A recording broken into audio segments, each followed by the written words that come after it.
भगवान बाबा हनुमानजी को प्रणाम। महानत्यागी बाबा जुमदेवजी को प्रणाम। परमात्मा एक। माझा अनुभव, मी त्रासापासून एवढा कंटाळून गेलो होतो की रेल्वे पटरीवर आपला जीव द्यायला गेलो। माझे नाव प्रदीप पुंडलिके आहे। आज मी माझा अनुभव या अनुभव मालिकेत माझा प्रथम अनुभव मार्गात येण्याचे कारण सादर करीत आहे। माझ्या कुटुंबात माझी आई, माझा लहान भाऊ, माझी बहीण आणि मी असे आम्ही 5 सदस्य होतो। माझा परिवार खूप सुखी होता। पण काही दिवसांनी माझ्यावर या समाजातील आणि माझ्या परिचयातील लोकांनी जादूटोणा केला आणि तोही भयंकर प्रमाणात केला। मला भूतबाधा आणि पोटाचा त्रास व्हायचा। त्यामुळे मी एका ठिकाणी फार वेळापर्यंत बसू सुद्धा शकत नव्हतो, एवढा प्रचंड त्रास मला होता।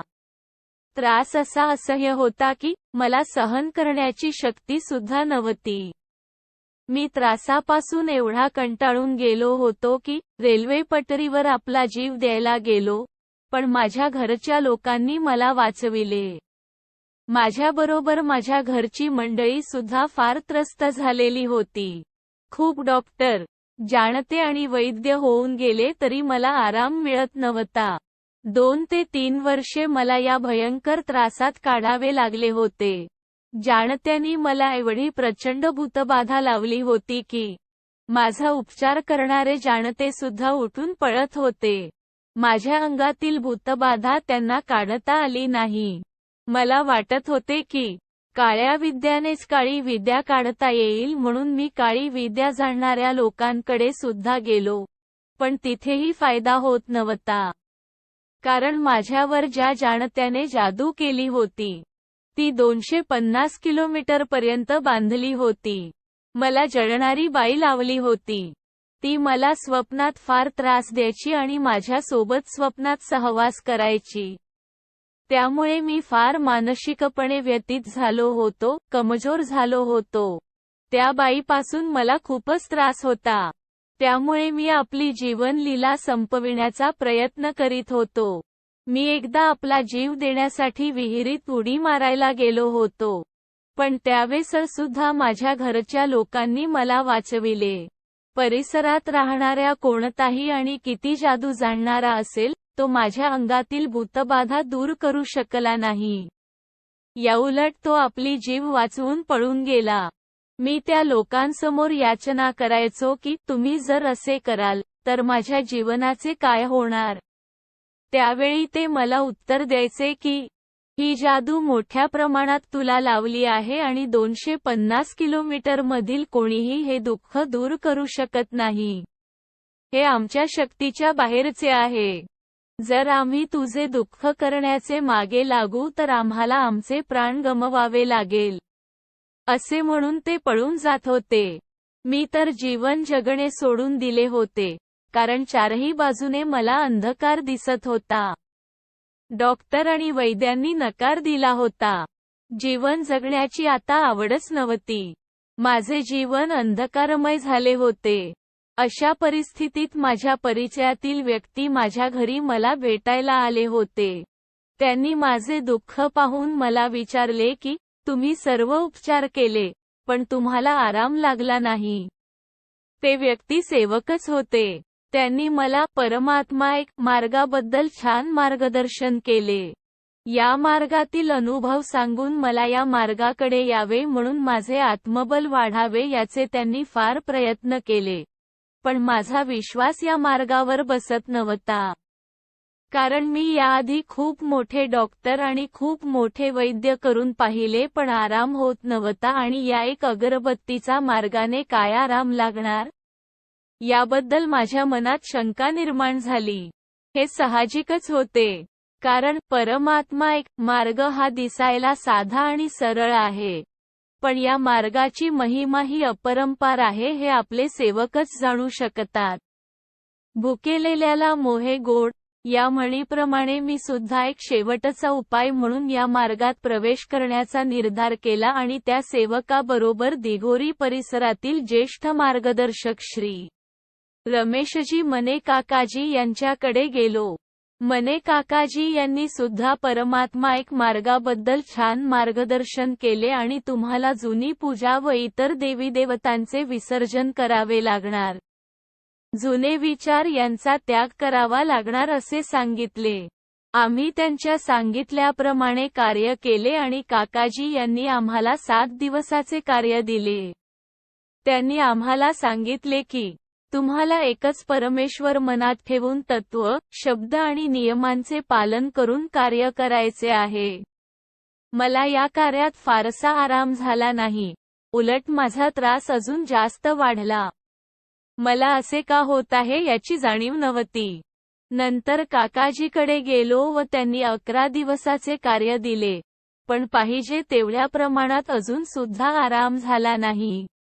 हे होण्याचे कारण असे की माझा या मार्गावर विश्वास नव्हता. कार्य करीत होतो, पण माझे मन इकडे तिकडे भटकत होते, म्हणून मला योग मिळत नव्हता. एक दिवस माझ्या त्रासामुळे मी स्वप्नात रडत बसलो होतो आणि मी भगवंताला विचारले की भगवंता, माझी कोणती परीक्षा घेता तुम्ही? तुम्ही मला योग देत का नाही? मी या त्रासापायी अत्यंत वैतागून गेलो आहे. तेव्हा भगवंत माझ्या स्वप्नात आले आणि त्यांनी मला आपल्या सोबत जंगलात नेले. त्या जंगलात एक झोपडी होती. त्या झोपडीत पुष्कळ सोन्या, चांदीचे मडके होते. ते भगवंतांनी मला दाखविले आणि मला म्हणाले की हे सर्व तुझे आहे. भगवंत माझी परीक्षा पाहत होते. तेव्हा भगवंताला मी म्हटले की भगवंता, मला हे सर्व नको. मला माझ्या दुःखातून मुक्त करा.